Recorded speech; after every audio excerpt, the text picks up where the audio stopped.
I'm Advas Aldinger, reporter with Devex Impact, and I'm here with Mary Ellen Iskanderian, President and CEO of Women's World Banking. Thank you so much for being with us. No, thank you. I just wanted to start by asking you, why is financial inclusion such an important issue for women today? Globally, 2.5 billion adults are without access to any financial services whatsoever. Over 1 billion of them are women, and in every region, in every income group, women are less likely to have access to financial services. With the population that Women's World Banking is particularly concerned about, those living on roughly $2 a day, women are 28% less likely than men to have access to banking. So it's a problem of exclusion that is particularly onerous for women.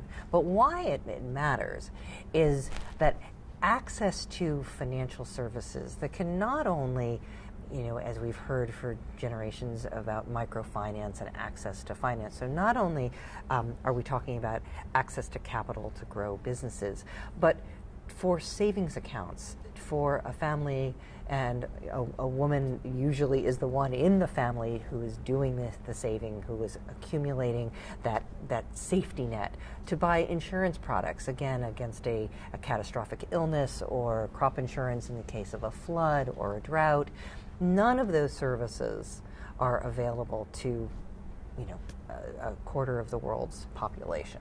So it's really a question of access to a means of both security and prosperity that, as I say, affects women so much more greatly than it does men.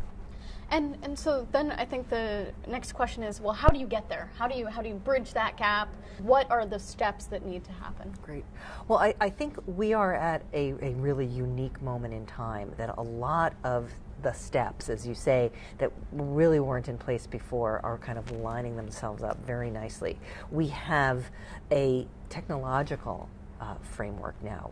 Mobile technology is the infrastructure of the developed world, and increasingly financial transactions are taking place via mobile. And even more wonderfully, the cost structure of mobile banking now allows financial institutions that may have just thought it was too expensive to reach very remote populations or very poor populations. The cost structure starts to work for them.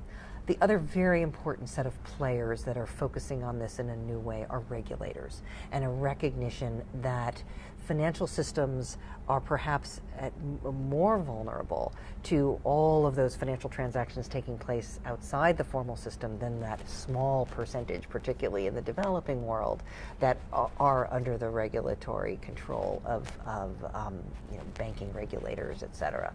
So you're starting to see the stars align, lots of players who this had not been of particular concern now coming together and putting in place some of the basic building blocks. You've got regulators who are perhaps easing up on know your customer requirements for very simple accounts to be opened.